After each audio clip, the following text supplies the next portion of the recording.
India கூட்டணியில் பிரதமர் வேட்பாளர் யார் என்று அறிவிக்கப்படாமல் இருக்கலாம். ஆனால் அது மக்களுக்கு இன்றைக்கு ஒரு முக்கியமான தேவையாக இல்லை.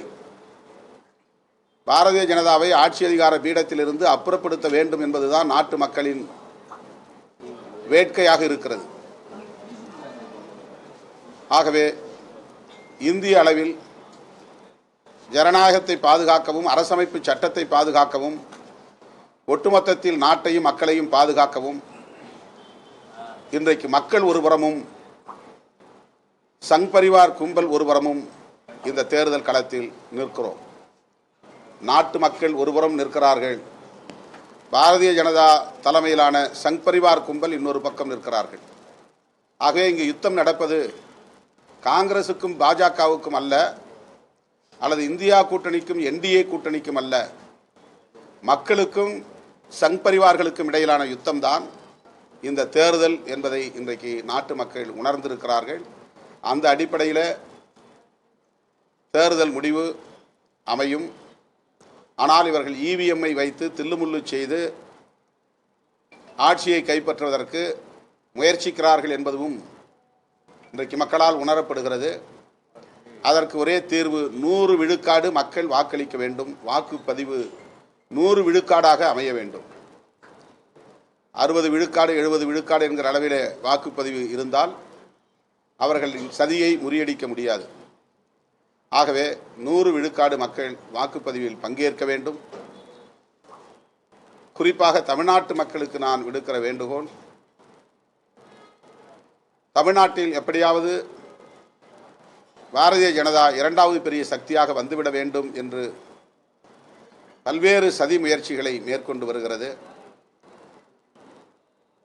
தமிழ்நாட்டில் காலூன்றி இங்கும் வட இந்திய மாநிலங்களில் இருப்பதை போன்ற வெறுப்பு அரசியலை விதைத்து மக்களை பிளவுபடுத்துவதற்கு பெரும் முயற்சிகளை மேற்கொண்டு வருகிறார்கள்.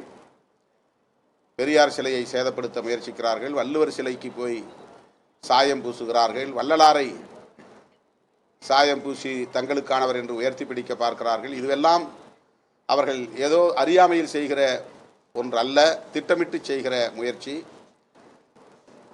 திமுகவுக்கும் அதிமுகவுக்கும் இடையிலே தேர்தல்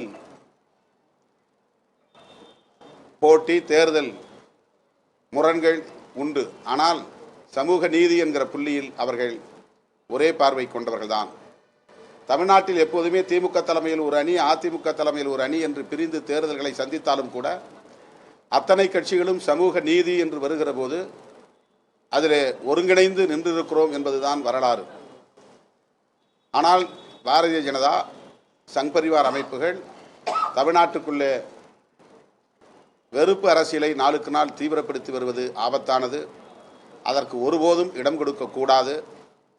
ஆகவே அதையெல்லாம் கருத்தில் கொண்டு தமிழக மக்கள், இது ஒரு மாபெரும் கருத்தியல் யுத்தம்.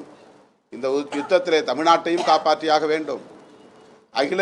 அகில இந்திய அளவில் அரசமைப்பு சட்டத்தையும் பாதுகாத்து நாட்டு மக்களையும் காப்பாற்ற வேண்டும்.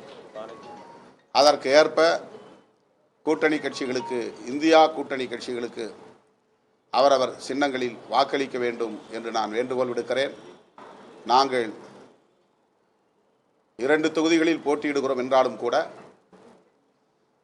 40 தொகுதிகளும் சிறுத்தைகளின் தொகுதிகள் தான் என்கிற உணர்வோடு நாங்கள் களத்தில் இறங்குகிறோம். 40 தொகுதிகளிலும் விடுதலை சிறுத்தைகள் தங்கள் கட்சியின் வேட்பாளர்கள் என்று கூட்டணி கட்சிகளின் வேட்பாளர்களுக்கு கடுமையாக உழைக்க வேண்டும். கூட்டணி கட்சி வேட்பாளர்களின் வெற்றிக்கு அரும்பாடுபட வேண்டும் என்கிற வேண்டுகோளை விடுக்கிறேன்.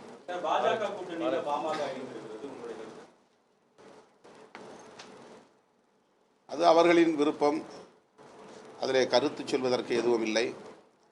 ஆனால் எப்போதும் நான் ஒன்றை சொல்லி வந்திருக்கிறேன், அவர்கள் ஒரே சிந்தனை உள்ளவர்கள்.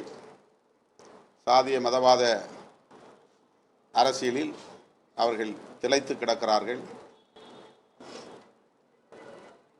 ஓபிசி மக்களுக்கு அல்லது எம்பிசி மக்களுக்கு எதிரான நிலைப்பாடாக இதை நான் பார்க்கிறேன். ஓபிசி மக்கள், குறிப்பாக எம்பிசி மக்கள் அனைவருக்கும் விடுதலை சிறுத்தைகள் கட்சி பாதுகாப்பு அரணாக உள்ளது. மருத்துவ கல்வியில் அகில இந்திய கோட்டாவில் ஓபிசி மக்களுக்கு இடஒதுக்கீடு இல்லை என்பதை கண்டறிந்து அதை இந்திய அரசின் கவனத்திற்கு கொண்டு சென்ற முதல் இயக்கம் விடுதலை சிறுத்தைகள் கட்சி. பேரவையிலேயே மக்களவையிலேயே அதை கேள்வி எழுப்பியிருக்கிறோம். உயர்நீதிமன்றத்திலும் உச்சநீதிமன்றத்திலும் வழக்கு தொடுத்திருக்கிறோம். திராவிட முன்னேற்ற கழகம் உள்ளிட்ட தோழமை கட்சிகள் அனைவரும் சேர்ந்து இதற்காக குரல் கொடுத்தோம். இன்றைக்கு அகில இந்திய அளவிலே ஓபிசி மக்கள் 12,000 மாணவர்கள் பயன்பெறக்கூடிய அளவுக்கு அதில் இடஒதுக்கீடு உறுதிப்படுத்தப்பட்டிருக்கிறது என்றால் அந்த பெருமுயற்சியிலே விடுதலை சிறுத்தைகளின் பங்களிப்பு மகத்தானது. ஓபிசி மக்களுக்கு, குறிப்பாக எம்பிசி மக்களை பாட்டாளி மக்கள் கட்சி கைவிட்டாலும் விடுதலை சிறுத்தைகள் அவர்களுக்கு பாதுகாப்பாக இருப்போம். அவர்களின் உரிமைகளுக்கு குரல் கொடுப்போம்.